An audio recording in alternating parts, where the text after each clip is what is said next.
Hello, my name is Marielle, and I'm a caffeinated human and a regional leader at 787 Coffee.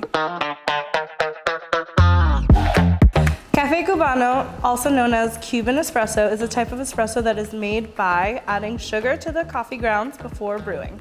How to make a Cafe Cubano. Brew the coffee using an espresso machine. Pour the first drops into your small cup. Use a spoon to stir the sugar and drops of coffee to melt the sugar and create a thick texture. Allow the remaining espresso shot to finish brewing. Give it a quick stir to ensure that the sugar has dissolved. Pour the coffee into a small shot glass, filling them about 3/4 of the way. Use a spoon to scoop the foam from the mocha pot, or pour all the crema from the espresso coffee and place it on top of the tacita.